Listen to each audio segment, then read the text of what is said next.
Next up, we'll look at Pandas, and for that we're going to use Jupyter as it is best to be used with Pandas.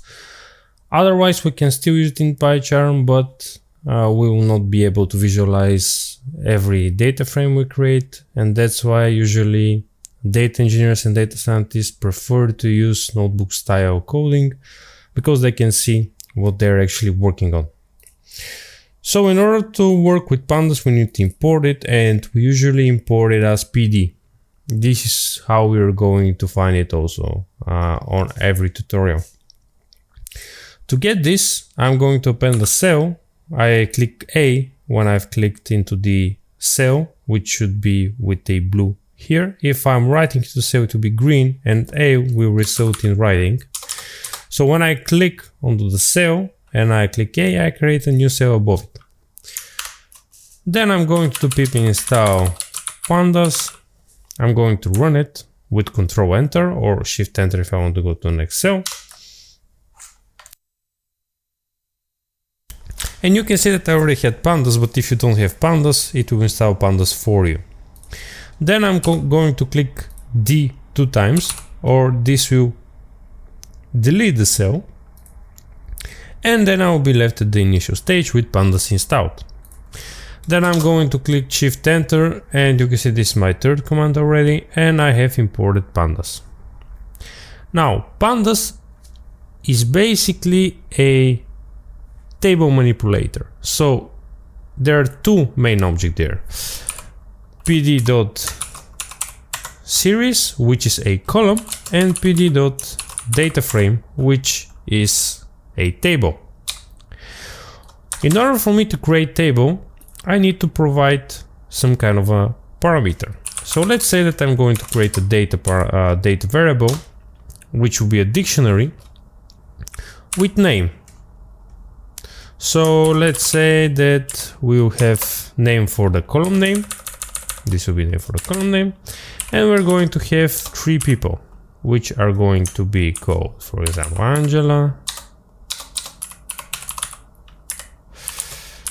Daniel, and Mark. Let's say with K, Mark with K. Then we're going to look at the age of these people. So I'm going to put age, and I'm going to write 25 for Angela, 33 for Daniel, and 30 for Marco.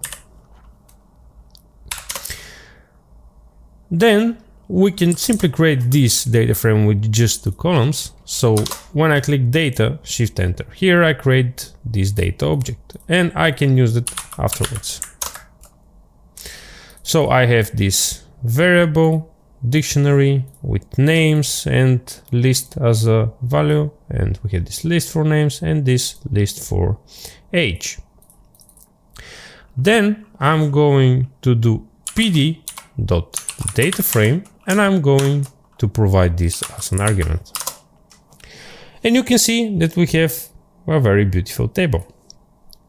Then I'm going to save this argument to a variable that I'll call df, and then I can use df afterwards. What I can do with this df? I can get a column, which will be a series. So to get this, I'm going to put, for example, name, and I'm going to get just the names. Then if I want to get just the ages, I'm going to put here age.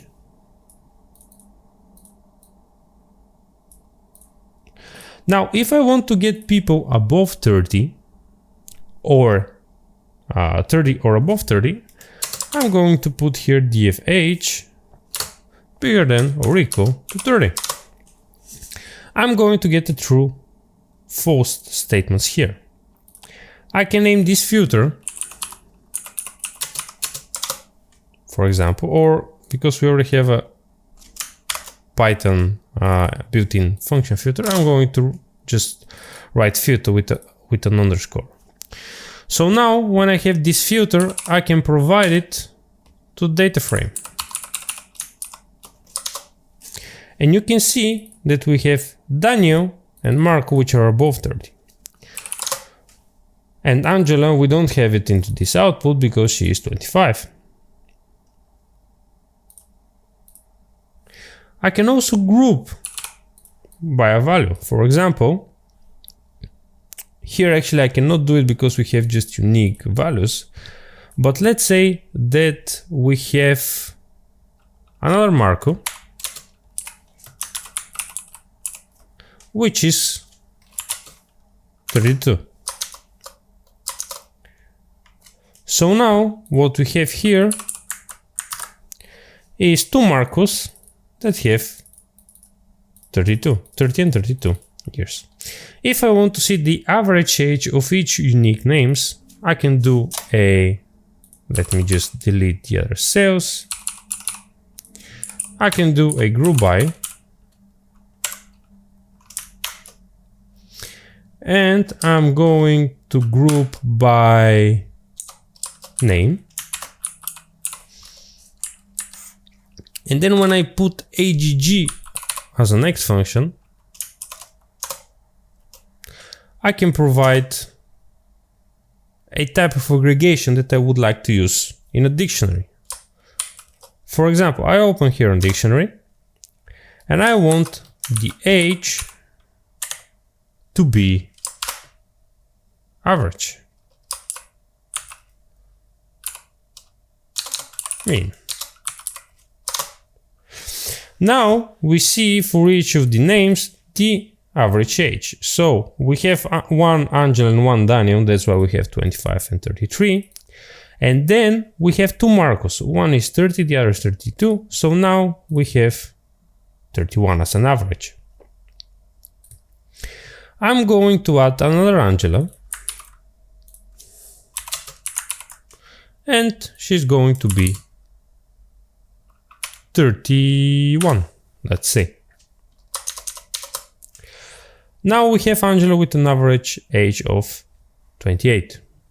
If I want to look at the oldest people, I'm going to look for the max. Now I see the oldest Angela, which is 31, that's true. The oldest Daniel, which is 32, and that's true. 33, and that's true because it's the only Daniel here. And then the Marco is 32. We have two Marcos, one is 31, the other is 32. I can save this as an output, for example, G for group, and I can use it afterwards. From here, you can see that this is actually the index of the data frame. I can get the index by typing index, and you can see what I have here. In the case with the data frame object, data frame variable, the index is just a range of rows. So if I type in index, you can see that we have a range index from 0 to 5 with step 1, which is the default index of a data frame. If I want to return this range index to our G, so let's remind our G has name and age, I can simply do reset index. And now I'll have name, again Angela, Daniel, Marco with their maximum age, so we get the oldest people. Great. Now, if you want to actually filter out the duplicates, so let's say that we have duplicates like Daniel, let's add another Daniel, which he will be again 33.